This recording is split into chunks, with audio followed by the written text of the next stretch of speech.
Bonjour à toutes et à tous et bienvenue sur le plateau Village Semence au Salon de l'Agriculture édition 2020. Donc le thème de cette émission est le bien-être animal et son enseignement. Donc pour en parler, j'accueille sur le plateau monsieur Didier Thibault, enseignant en zootechnie au lycée agricole de Font-Labour à Albi. Et j'accueille également monsieur Lucas Savy, donc élève de terminale dans la classe de monsieur Thibault, et qui suit un bac professionnel, donc filière CGEA, conduite et gestion d'entreprises agricoles, avec une orientation polyculture élevage. Donc je souligne que vous êtes présent ici grâce au concours et au soutien donc de la société Eternit, qui donc est spécialiste notamment de la couverture de bâtiments agricoles. Alors ma première question s'adresse au corps enseignant, donc Didier. Quels sont, pour planter le décor, les points clés à respecter pour que nos animaux d'élevage se portent le mieux possible? Alors les règles à respecter, finalement, sont assez simples. Il s'agit d'essayer d'assurer les principes fondamentaux, finalement, de ce qui définit le bien-être animal. Donc pour un éleveur, il faut s'assurer que les animaux disposent d'un abreuvement régulier, en permanence, parce que la finalité, c'est qu'ils ne souffrent pas de la soif. De la même façon, il faut leur fournir une alimentation optimale, c'est-à-dire à la fois une alimentation qui soit de qualité, pour, je dirais, ne pas avoir de problème de malnutrition, et puis, bien sûr, qu'ils puissent manger les quantités dont ils ont besoin. Et pour ça, il faut que cette alimentation, soit accessible en permanence. Il faut qu'il y ait des places suffisantes à table. Voilà. À côté de ça, avoir une conduite sanitaire régulière qui puisse permettre à l'éleveur de détecter rapidement les animaux qui souffrent de problèmes de santé, voilà, ou d'éventuelles blessures. Et donc, dans ce cas-là, d'intervenir vite.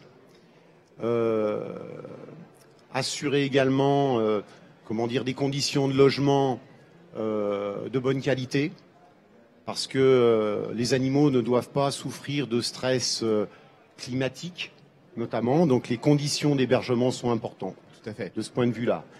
Et dernière chose, il faut également que les animaux puissent exprimer des comportements normaux liés à leur espèce.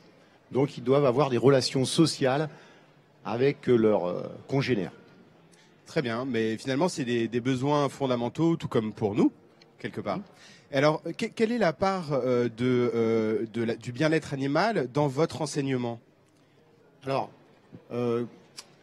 selon les niveaux de diplôme et de spécialité dans les diplômes, cette part est variable.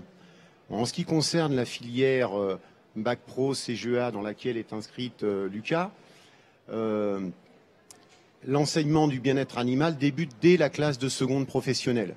D'accord. Avec un programme spécifique autour du bien-être animal? Oui. Ou alors disséminé le long de l'enseignement, quelque part comme un fil conducteur? Alors, c'est pas un fil conducteur, si vous voulez, je pourrais en reparler un petit peu, ce qu'est le fil conducteur aujourd'hui dans l'enseignement agricole, puisque le bien-être animal, c'est une notion, je dirais, qui a été mise en place dans nos formations depuis plus de 10 ans maintenant. Donc ça reste d'actualité, mais ça n'est plus notre fil conducteur. Ça ne veut pas dire qu'on le néglige pour autant. Donc en classe de seconde, en classe de seconde professionnelle, ce bien-être animal, il est abordé sur le terrain, à l'occasion des travaux pratiques, puisqu'on demande aux jeunes, d'être capables, à l'issue de cette classe de seconde, d'intervenir sur des animaux d'élevage. Autrement dit, de les aborder et de les contenir. Et ça doit se faire dans le respect du bien-être animal. Tout à fait. J'ai envie d'aussi interroger Lucas. Lucas, pourquoi vouloir travailler dans l'élevage? Qu'est-ce qui vous passionne dans ce métier? Moi, c'est l'élevage. J'ai un cousin qui est éleveur de brebis laitières. Et du coup, ça m'a passionné les animaux. Moi, c'est plus particulièrement les brebis, quoi. D'accord. Qui me plaisent le plus, quoi. Et ce qui me plaît, c'est la relation avec les animaux, quoi. Après, les machines agricoles aussi, ça me plaît aussi. Et voilà. Après, les animaux, ça me plaît de travailler avec eux, tout ça. La relation avec l'animal, Voilà. homme-animal, et, Voilà, et et le l'éleveur. cœur de ce qui vous motive. Voilà, ouais. D'accord. Ouais, oui, l'élevage, ça me plaît beaucoup. Ouais. Et alors, comment est-ce que vous percevez, quelles sont vos attentes finalement de cet enseignement de Monsieur Thibault sur cette notion du bien-être?